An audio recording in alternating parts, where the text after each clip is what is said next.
પદાધિકારીઓ માટે ભાજપની કવાયત મેયરની રેસમાં 3 પ્રબળ દાવેદારોના નામ મોખરે છે।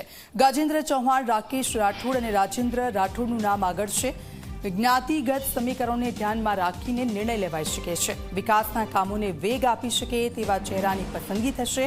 પ્રદેશ નિરીક્ષકો દ્વારા સેન્સ લેવાની પ્રક્રિયાઓ પૂરી કરાઈ છે। રાજુ 3 નામો સતત આગળ ચાલી રહ્યા છે। 3 પ્રબળ દાવેદારોના નામ મોખરે છે। જ્ઞાતિગત સમીકરણોના આધારે નિર્ણય લેવાઈ શકે છે। તો કોણ બનશે સુરેન્દ્રનગરમાં મેયર? જે નામો આગળ ચાલી રહ્યા છે તેની આપણે વાત કરી રહ્યા છે। ગજેન્દ્ર ચૌહાણ સંગઠનમાં તેમની મજબૂત પકડ છે, ભાજપના પાયાના કાર્યકર રહેલા છે તેઓ।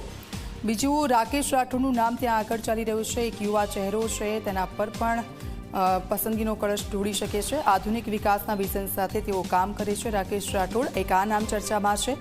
રાજેન્દ્ર રાઠોડનું નામ પણ સતત ચર્ચામાં છે। સામાજિક વર્ચસ્વ ધરાવે છે તેઓ। સુરેન્દ્રનગરમાં વહીવટી અનુભવ પણ તેમને સારો એવો છે।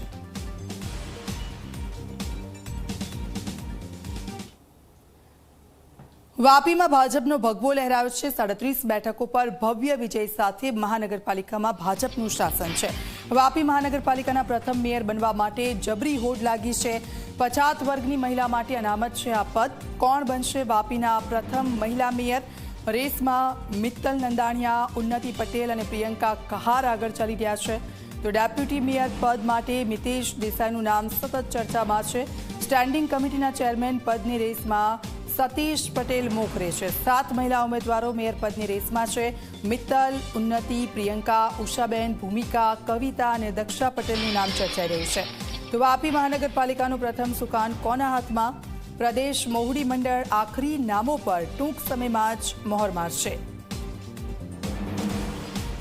તો વાપીમાં સતત મહિલાઓના નામ ચર્ચામાં ચાલી રહ્યા છે અને આખરી આ પદ કોને મળશે? 7 મહિલા ઉમેદવારો છે એ મેયર પદની રેસમાં।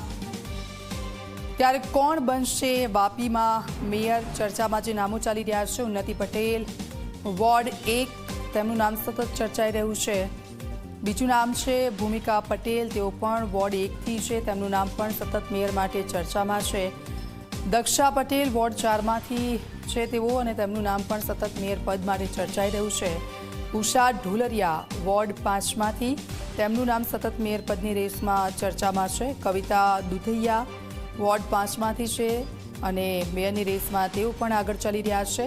મિત્તલ નંદાણીયા વોર્ડ 6માંથી છે, તેમનું નામ પણ સતત ચર્ચાઓમાં છે અને આ બધાની વચ્ચે કોને આ પદ મળે છે તે જોવાનું રહ્યું।